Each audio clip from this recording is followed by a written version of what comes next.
Research suggests that post-COVID, the habit of reading books has revived more than ever. The reason being the fatigue that scrolling on social media causes.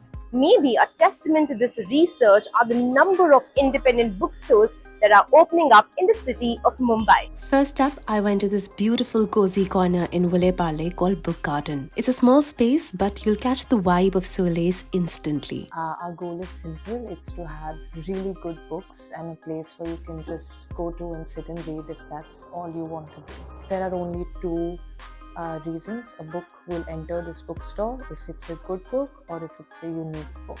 I don't think there is a concept called too many bookstores. There's always just going to be not enough. So that, and also I grew up in this area. I'm a Padlikar and we don't really have something over here, and I just wanted to give back to the community. That was the reason that I started reading, because we always had a big library and bookstore culture, and that died out, and I wanted to revive that as a way to give thanks. Next up, I went to Fictionary in Bandra that instantly gave me a very Lord of the Rings / Harry Potterish vibe. It is India's first fiction-only bookstore. Categories like fantasy and science fiction are not big in India. So what happens is we have most of those books get published internationally and they're not available in India. So we try to get them. And something that's a niche for me, like a Star Wars book, which is very rare.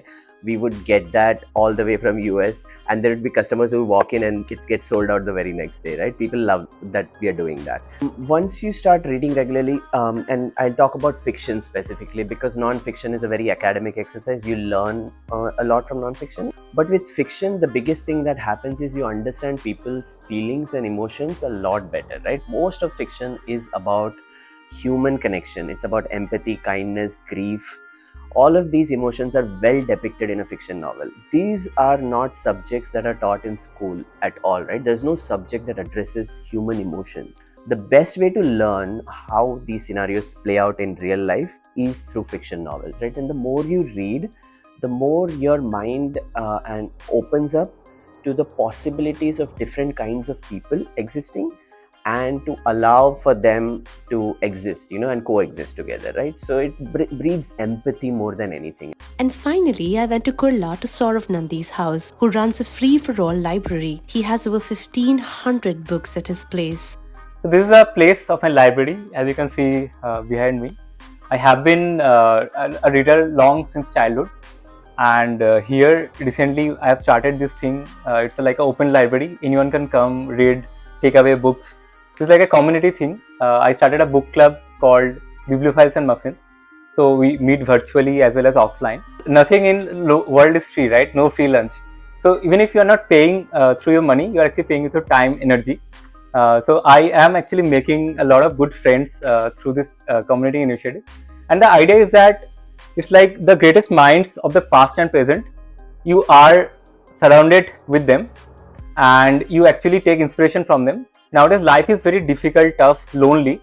So you get some sense of companionship from it. People not only take away books, they also give me books. They also give me so many things.